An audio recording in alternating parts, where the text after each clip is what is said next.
Hello, welcome to RC Video Reviews. In this OpenTx snippet, I'm going to show you how to set up flaps.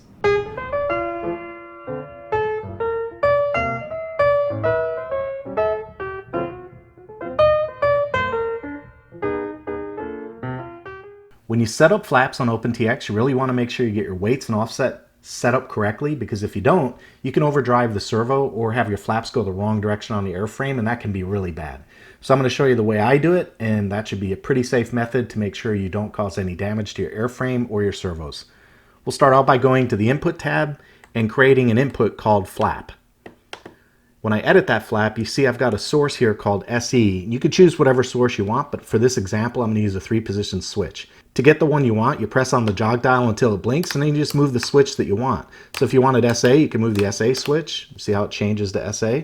And if you want SE, you can move the SE switch. So in my case, I'm going to use SE. Next thing you want to do is make sure your weight is set to 0 and your offset is set to 0 before you go any further. After you've done the Input tab, we're going to go over to the Mixer tab and add the mix lines so that we can tune the flaps later. So back out of your Input Edit screen and then just hit Page Right and go to your Mixer. In this example, I've got my flaps connected to pin 3 and pin 6 on my receiver. Notice that I have an input line for flap for both. So I use 100% weight and flap and 100% weight and flap. This is another reason we use inputs to create the source, because now anything that we do on the inputs page will affect both of these simultaneously, and I don't have to make sure I marry up any weights or offsets on the individual mix lines. That's another reason to use inputs for your source instead of an actual physical stick. Okay.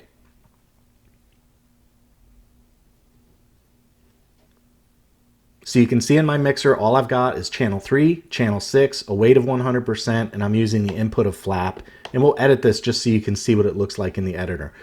Okay, with our mix set up, let's go back to our input screen. I'll hit page left, and the first thing I'll do is tell you that for my flap setup, when I want my flaps down, I'm going to pull the SE switch to me. When I want the flaps retracted, I'm going to press SE away or SE up. The first thing we need to do is deploy the flaps. So I'm going to put the SE switch down. That means my flaps should be down. Then we'll go into our flaps input line and edit this, and we'll set a weight that looks good to start with.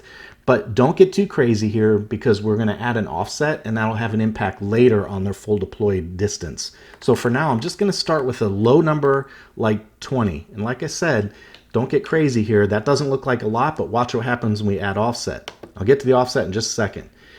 Now here's the problem, and here's why we have to add offset. When I hit the retract button, my flaps are now higher than the wing, and we don't want that. Those are spoilerons, not flaps. So to get rid of that, we have to dial in a little bit of offset. Now, same trick, just watch the direction of the flaps travel and make sure they're going the right way as you add the offset. And I know the offset's going to stop at 20.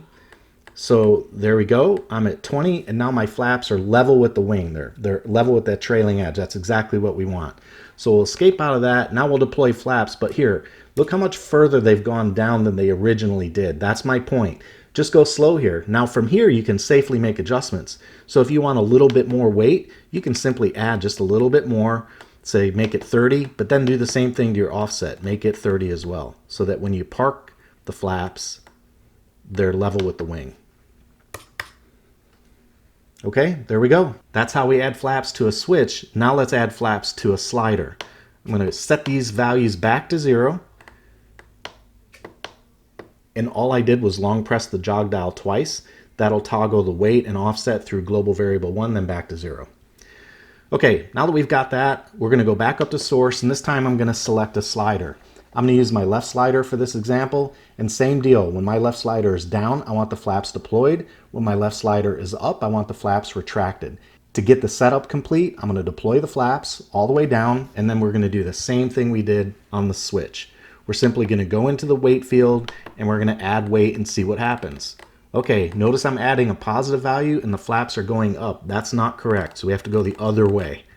So we'll go down and add a negative value, and again, I'm going to stop at about 20. And I can see that my flaps are moving down, which is correct. We'll escape out of that field, and we'll go down to offset, and I'll bring the flaps up. So I'm going to retract the flaps, and notice my flaps are sitting proud of the wing. That's no good. We simply add offset to bring those flaps back in line with the wing. So if they're going the right direction, and they are, that means we have our offset set in the right direction. So there's 20. I've got 20 for offset, negative 20 for weight. And now when I hit escape, I should be able to move my slider and get flaps down. That's the slider all the way down. And then flaps up. That's the slider all the way up. And my flaps are level with the wing and the ailerons. Okay, that's a basic flaps configuration. I have two more things I want to cover really quickly. The first one is I want to show you how to slow things down. So if we go into the mixer and we edit the flap values, we can go under slow up and down and change the value from 0 to, say, we'll try 3. And the reason you want to do that is because you don't want your flaps to pop up and down. That's not going to lend to very good flying characteristics. And real planes don't do it like that either. Their flaps go up and down slowly. Notice when you do slow servo travel up and down, the radio puts a little snail icon on the screen. That's kind of cool. All right, we'll edit this value too and do the same thing. We'll add a slow down of 3. This is maybe a little less important if you're using a slider than if you're using a switch. If you use a switch, you definitely want to do this. Okay, with that slow up and down, when I move that slider, it just slows the servo travel down just a little bit. So there you go. You can see a nice slow movement on the servos to deploy and retract the flaps. That'll just make the flying experience more pleasant. And you can experiment and find whatever value you like that works for you. One other thing that I want to point out, on the Inputs tab, you can actually add a curve. That's going to be outside the scope of today's video, but if you want your half flaps to be somewhere higher than the middle or somewhere lower than the middle, you need to use a curve to do that. I've got plenty of curve videos out there. I would encourage you to look on my OpenTx playlist to look at how curves are used if you want to make those types of adjustments. If you need that middle point to be somewhere else, you need to use a curve to do that. All right, you now know how to set up flaps on an OpenTx radio. I hope you like the content, and if you do, please subscribe and hit that notification bell so you know when new material hits the channel. That's all I've got for today. Take it easy. Hey, if you like the work I do here on RC Video Reviews, please consider joining me on Patreon. For about the price of a cup of coffee, you can help me keep making videos just like this one. If you'd like to help out, there's a link in the description and on your screen.